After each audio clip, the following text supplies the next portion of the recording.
Okay, wonderlike lied daai, hoe groot is U? Ek dink, dis vir my een van die wonderlikste en die grootste liedere wat ooit geskryf is. Dan juig my siel, my redder, my God. Hoe groot is U? Ja, hoe groot is hy, wonderlik. Woorde kan hom nie beskryf vanmôre nie. Goed, ek gaan vanmôre met U praat en ek wil vra dat U so 'n bietjie saam met my sal beleef die geesdimensie. So, ons is besig met die boek van Johannes, wat ons gesê het, dis die boek van die arend. Onthou jy laas keer se storie, is jy 'n arend of is jy 'n hoender? So daai arend is die voël wat die hoogste kan vlieg. En daai is 'n vergelyking van die dimensie van die gees, want die hele boek van Johannes, onthou, dis nie deur Johannes die Doper geskryf nie, maar dieselfde Johannes wat Openbaring geskryf het en die sendbrief van Johannes het ook die evangelie geskryf. En hy het baie goed gepraat oor die geesdimensie. Nou, ons verstaan nie altyd baie van die geesdimensie nie, maar ek glo in die tyd waarin ons bly of waar ons nou is in die geskiedenis, wil die Here hê ons moet meer weet van wat is in die geesdimensie, want dis so 'n dimensie, want dit kan nie met fisiese oë en met ons sintuie eintlik waargeneem word nie. So jy het geestesoë nodig om die geesdimensie te beleef. En ek glo dat die Here ons daarin wil lei. Dis wat ek ervaar in my eie geestelike lewe, is dat die Here is besig om my in dit in te lei en meer van dit aan my te openbaar. So ek het toe ek nog in die bediening was ook baie oor dit gepreek, maar baie van die goed wat ek gepreek het, begin ek nou eers verstaan. En ek wil hê ons moet kyk na my presentation en ek vra dat u so 'n bietjie vra die Here u oë oopmaak vanmôre, want die woord is so ryk en so diep, so hierdie is vaste spyse, dis nie die eerste beginsels van die evangelie nie. So ek gaan vanmôre met u praat oor 'n nuwe skepping. Ok, ek wil net sien waar sy nou, daar sê, 'n nuwe skepping. En daai woordjie skepping gebruik die woord en gebruik die Engels sê the creature. So creature verwys nie na iets wat kruip of wat ons nou miskien in gedagte het nie, maar dit verwys na, dit is afgelei van creator af. So die creator wat God is, wat die Vader, Seun en Heilige Gees is, het 'n creature na sy beeld en gelykenis. So daai woordjie 'n creature kan ook beteken beeld of gelykenis geskep. So ons gaan vanmôre weer by Johannes stil staan en ek het die Engelse vertaling, die King James hier ingesit, want baie keer vat die Afrikaans nie die goed so mooi vas soos wat die Engels nie. Hy sê in the beginning. So ek het al vir u voorheen gesê, hierdie in the beginning verwys nie na tyd nie. Dit verwys nie na die begin van alles nie. Dit ja, in 'n sin doen dit. Maar dit verwys ook na 'n persoon en daai persoon was die woord wat in Grieks die logos, hierdie woordjie woord is logos, wat beteken die beeld, die oorsprong van alles. Hy sê and the word was God and the word was with God and the word was God. Hy praat van in Genesis, in the same was in the beginning with God. So hy sê hy was daar in Genesis. So hier begin 'n nuwe Genesis, die Nuwe Testamentiese Genesis. En hy sê all things were made by him. Nou daai woordjie made kan nie neerskryf, is die woord genomai, waar ons woord gene vandaan kom. Hy sê in die begin, in Genesis, het ons gene van hom afgekom. Hy sê en sonder hom was niks gemaak wat nie gemaak was deur hom nie. Dan gebruik hy weer made, gene. So alle gene van alle lewende wesens het deur Christus gekom. En nou sê hy, en hier is hy nou terug in sy skepping, Hy sê in hom is lewe en die lewe was die lig, en daai woordjie lig is die woordjie Griekse woord phos, wat beteken dis 'n lig wat nie 'n energiebron nodig het nie. Hy skyn uit homself uit, soos fosfor. Hy sê, and the light shineth in the darkness, en hy verwys na Christus, and the darkness comprehended it not. Hy sê die duisternis kon dit nie oorweldig nie. Dan gaan hy nou, daar's die woordjie ginomai, so ek wil net vir u wys in die Grieks, as jy dit gaan kyk, want sê hy, hier's ginomai, en ons woordjie gene kom hier vandaan af. Hy sê, to cause to be, generate, to become, into being, be made, so dis al die betekenis, be married, hier is ook een wat baie belangrik is, en ons gaan vorentoe bietjie daaroor praat, be married, be made, be ordained to be, partake, pass, be performed, be published, require, seen is 'n baie ryk woord, maar dit staan eintlik vir gene. Alles wat bestaan het uit hom bestaan en uit hom uitgekom. Nou sê hy in Johannes 1 vers 9, dat hy was die ware lig, die true light, which lighteth every man that cometh in the world. So hy sê, hier's die ware lig, die lewe, wat elke mens verlig. Hier is hy weer in die wêreld. Hy sê, hy was in die wêreld, dis in die begin in Genesis, and the world was made. Daai made is weer ginomai, wat beteken gene, by him, and the world knew him not. So hulle het hom nie erken nie. Toe hy nou vir die tweede keer kom, het hulle gedink, dis maar net 'n mens, dis maar net 'n profeet.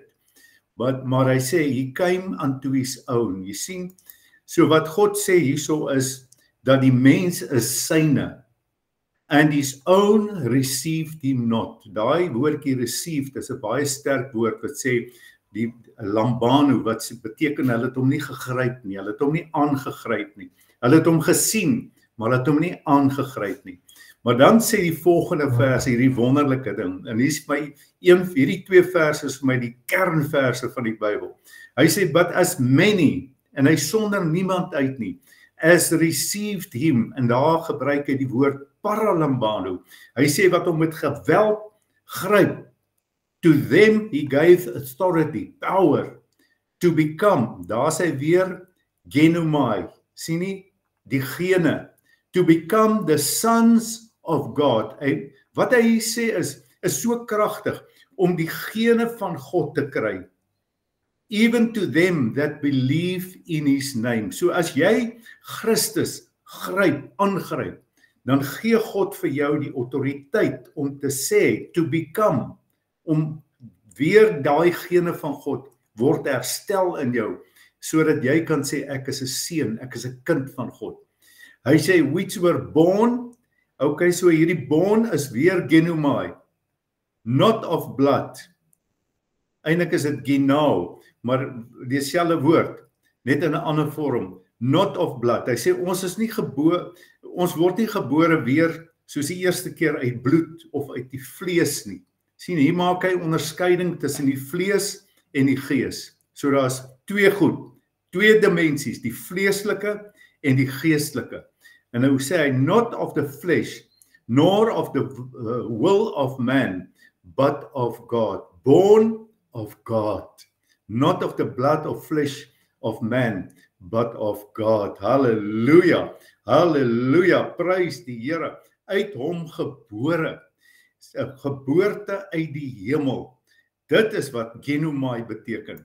Okay, kom ons sê, hier is die tweede skepping. Hierdie vers, in Johannes 1 vers 40, so dis nou net na 12 en 13 wat ons nou behandel het. En ek wil vinnig kyk na al hierdie woorde. Hy sê, the word, die beeld, die oorsprong van alles, was made flesh. Daar's genomai alweer. Sê, hy het sy gene in die vlees kom sit. And dwelt is die woordjie wat beteken tabernakel of om tempel. Dwelt, in daai woordjie het ek al vir u gesê, among is die Griekse woord in, nie among nie. Die vertalers het gesê among is, maar eintlik hy sê in us, We beheld. Nou, hierdie beheld is die Griekse woord om te sien. Maar dis nie 'n gewone sien met jou fisiese oë nie. Dis 'n goddelike sien om met jou geestesoë te sien. So ek wil hê jy moet vanmôre met u geestesoog kyk. Laat die Here jou geestelike oë oopmaak sodat jy kan sien sy glory, en die glory is die Griekse woord doxa, wat beteken die heerlikheid van God. Hy sê die woord, hier kom die woord, die beeld, die begin van alles, en hy kom woon in vlees, binne in ons. En nou sê hy, nou moet ons met 'n geestelike oë kyk na die heerlikheid, sy heerlikheid, soos die van die eniggebore seun van God. Nou daardie eniggebore beteken is monogenes, wat beteken ook die eersgeborene. So hy was die eersgeborene van 'n nuwe skepping. Hier's 'n nuwe skepping, 'n nuwe tipe mens, 'n nuwe creature, 'n nuwe begin, 'n volkome nuut maak van alles.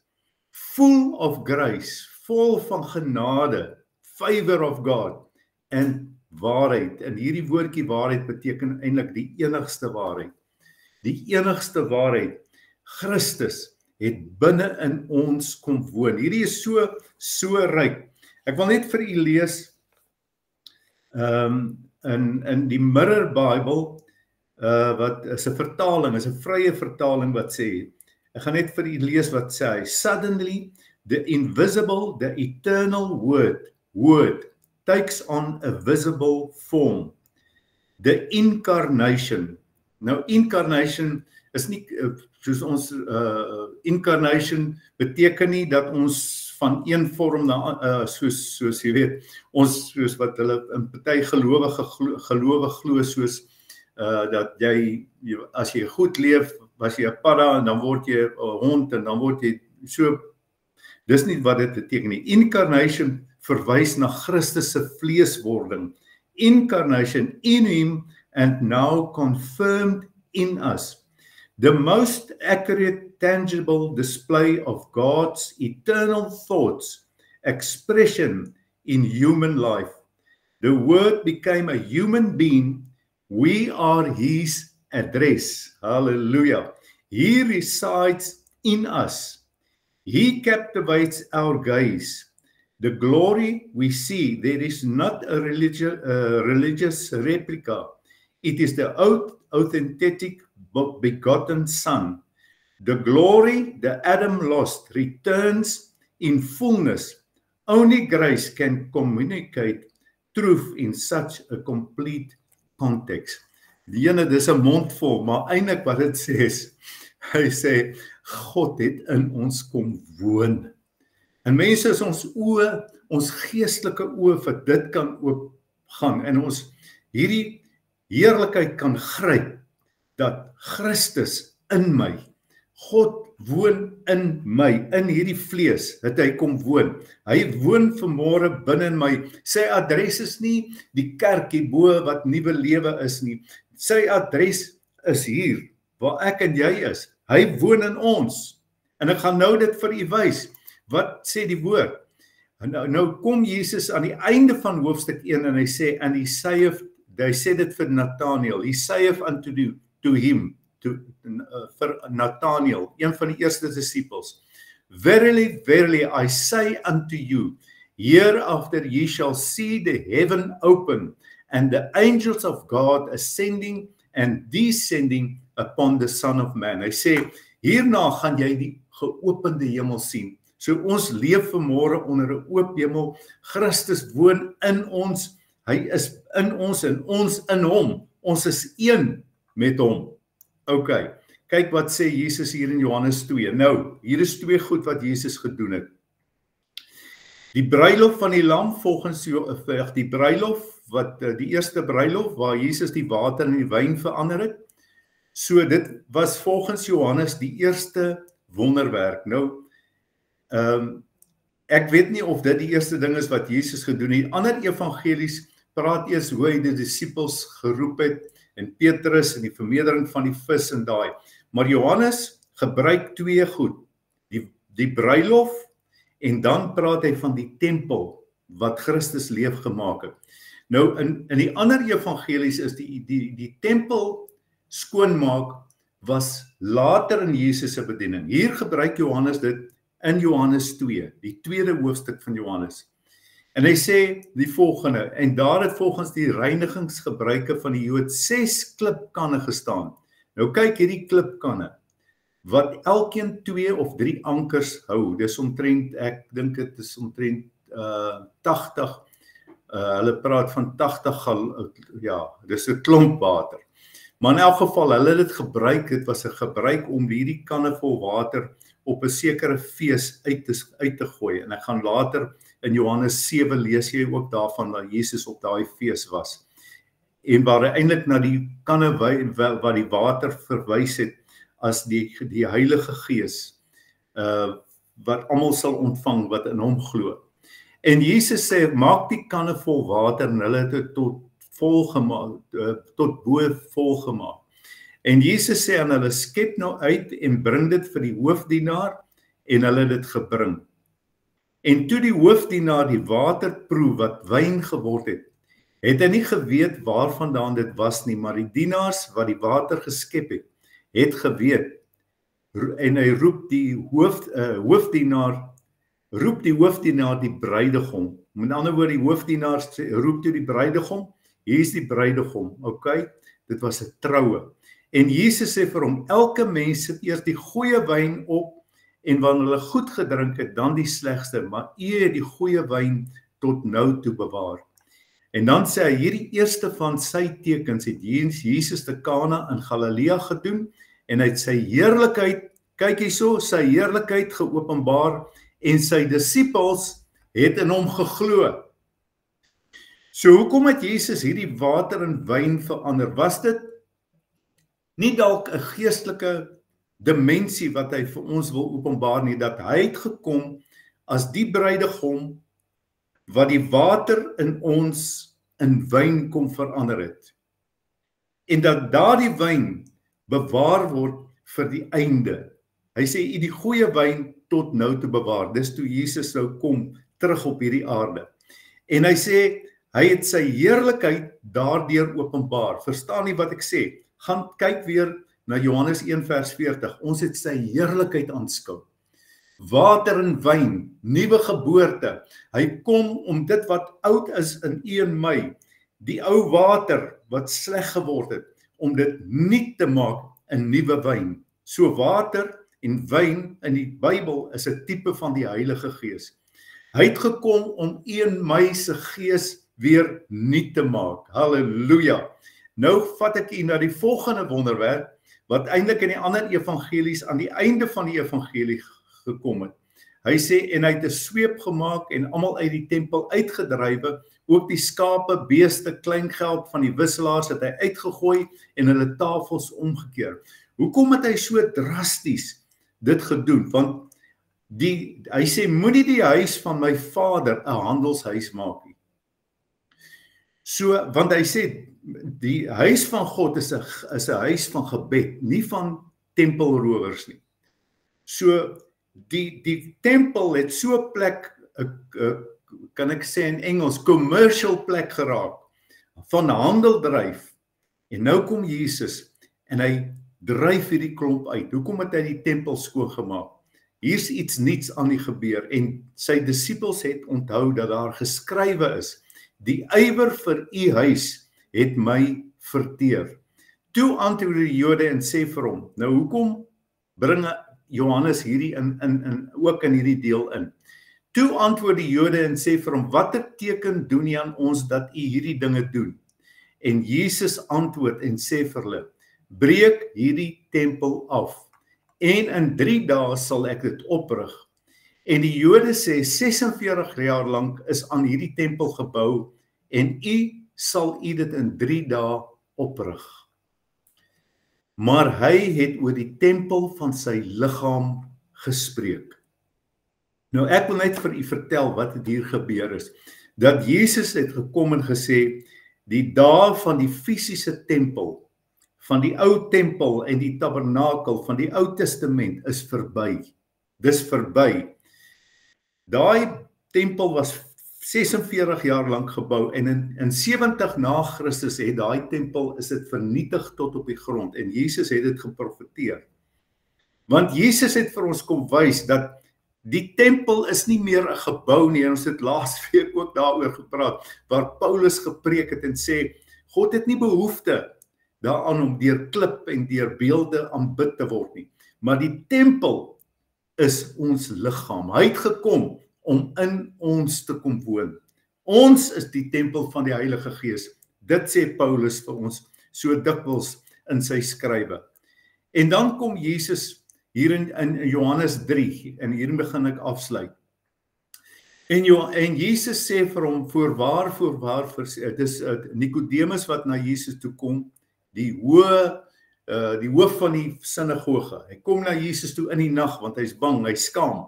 Hy sê, wat moet ek doen om die koninkryk van God te kry? En Jesus sê vir hom, as iemand nie weer gebore word nie. Nou hierdie weergebore beteken om uit die hemel gebore te word. Kan hy die koninkryk van God nie sien nie. En Nikodemus sê vir hom, hoe kan 'n mens as hy oud is, gebore word? Hy kan tog nie 'n tweede keer in die skoot van sy moeder ingaan en gebore word nie. En dan verduidelik Jesus vir hom, want hy verstaan nie hierdie begrip. Hoe kan ek 'n tweede keer gebore word? Hoe moet ek weer gebore word? En Jesus antwoord, voorwaar, ek sê vir jou, as iemand nie gebore word uit water en gees nie. So die watergeboorte was my eerste geboorte, want wanneer jy in die vlees gebore word, moet die water breek in die moeder, sodat jy kan in hierdie lewe inkom. Hy net so word jy deur die gees gebore, en dan kan jy in die koninkryk van God ingaan. Hy sê, want wat uit vlees gebore is, dis ons geboorte uit ons ouers, is vlees. En wat uit die gees gebore is gees. Hier is die geesdimensie. Ons gees word weergebore. Ons gees word uit die hemel 'n tweede keer of weergebore, nuut gemaak.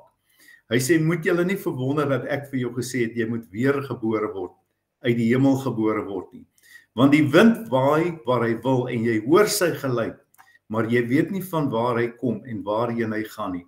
So is elkeen wat uit die gees gebore is. Prys die Here, halleluja, vir 'n geestelike geboorte, waar die Here jou gees totaal nuut maak, en waar God in jou gees kom woon, Vader, Seun en Heilige Gees, Christus in ons, die hoop van alle heerlikheid. En dan gaan ek na hierdie versie toe. Hy sê, en ons, dis Paulus wat dit skryf, 2 Korintiërs 5 vers 16, ons ken dus van nou af niemand meer na die vlees nie. Hy sê, dit gaan nie oor die vleeslike nie. Al het ons ook Christus na die vlees geken. Nou ken ons hom tog nie meer so nie. Hoe ken ons hom? Ons ken hom as die gees wat in ons woon. Hy sê, daarom, as iemand in Christus is hy 'n nuwe skepsel, 'n nuwe beeld. Die ou dinge het verby gegaan. Kyk, dit het alles nuut geword. En ek wil vanmôre die klem op hierdie, dit het alles nuut geword. Ek is 'n nuwe mens in Christus Jesus.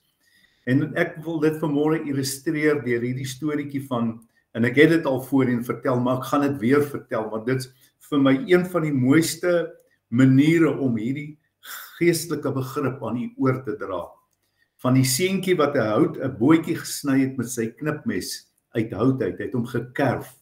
'n Pragtige bootjie, en toe die bootjie klaar was hy so lief vir hierdie bootjie, want hy het hom self gemaak. En hy het met hom in die kanaal gaan speel, en as die bootjie so afhardloop in die kanaal, dan hardloop jou 'n seentjie saam. En eendag, toe die water te vinnig in die kanaalwater, spoel daai bootjie weg en hy kry hom nie weer nie. En weke daarna, toe stap hy verby die speelgoedwinkel en hier sy bootjie in die winkelvenster. En hy gaan in en hy sê vir die oom, maar oom, waar kry oom hierdie bootjie? Hy sê, nee, ek het dit opgetel en dis nou my eiendom. Hy sê, ouma, ek het hierdie bootjie gemaak. Ek het hom gekerf. Dis eintlik my eiendom. En die oom sê, nee, as jy die bootjie wil hê, dan moet jy hom kom koop. En hierdie ouetjie het gegaan en hy het gaan werk en hy het werkies gaan doen en tuinwerk gaan doen en mense se karre gaan was en 'n klompie geld bymekaar gekry. En toe hy dit uiteindelik het, toe gaan hy en hy koop daai bootjie terug van daai winkeleienaar. En terwyl hy daar uitstap, toe vat hy daai bootjie en hy druk hom so teen sy hart en hy sê, jy is nou 2 keer myne. Ek het jou gemaak, maar ek het jou teruggekoop. En dis wat Johannes vir ons wil sê vanmôre, dat hy het ons eenmal gemaak, in die begin het hy ons gemaak uit sy gene, maar daai gene is versteur, dit het deur sonde, het dit lelik geraak, en het ons gees gesterf, en toe kom Jesus, 'n tweede keer, as die beeld van God, en hy sê, ek kom koop jou terug, met my bloed, jy is nou 2 keer myne, en as jy wedergebore is vanmôre, en ek en jy vanmôre weergebore is, dan behoort ons 2 keer aan God, en dis die verskil, ons is nuut, hy sê, as iemand in Christus is hy 'n nuwe skepping, die ou dinge het verbygegaan, kyk, dit het alles nuut geword.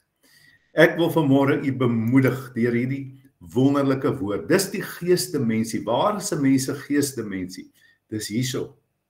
Hier, ek gaan volgende week daaroor praat, as ons in Johannes 4 toe gaan. Ons gaan Johannes 3 en 4 vat volgende week. Gaan lees dit 'n bietjie. Gaan lees wat die woord daar sê. Hy sê dat hy praat van die weergeboorte, en dan praat hy van die vrou en die water by die put.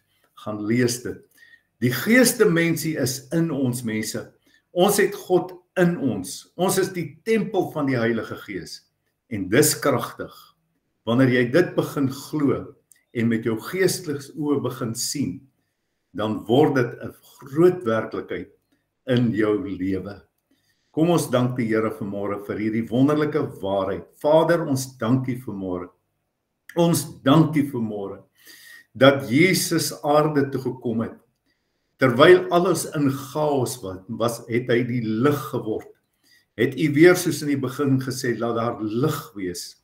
En daardie lig het ons lewe geword. Daardie lig is vanmôre ons lewe. Lewe in oorvloed. Here, gee vir ons vanmôre geestelike oë, sodat ons u heerlikheid in ons sal raak sien, sal erken, sal bevestig, sal vat vanmôre, sal ontvang. Christus in my is die hoop van alle heerlikheid. Dankie daarvoor, prys u daarvoor, loof u daarvoor. Daarom kan ons vanmôre sê, ek is 'n nuwe skepping in Christus Jesus. Alles het nuut geword. Die ou dinge het verbygegaan. Sien jouself in die nuwe Adam. Christus, die laaste Adam wat gekom het. Sy eienskappe, sy dinge, alles sy natuur, sy gedagtes is in ons, woon in ons. Laat dit toe om 'n heerlikheid in u te word, wat 'n geestelike waarheid is. Dis die waarheid. Dit is die werklike waarheid. Christus in my en u, die hoop van alle heerlikheid. Halleluja. Prys die Here. Loof sy wonderlike naam. Dankie Here Jesus. Dis nie sommer net 'n bekeringkie nie. Dis wedergeboorte. Ek is uit die hemel deur God gebore as 'n seun van die lewende God. 'n Seun en dogter van die lewende God. Here, seën u in hierdie dag. Kom ons gaan in die vreugde en die blydskap van hierdie waarheid en ons leef dit uit, sodat ander kan sien dat Christus leef in ons en ons in hom. Amen.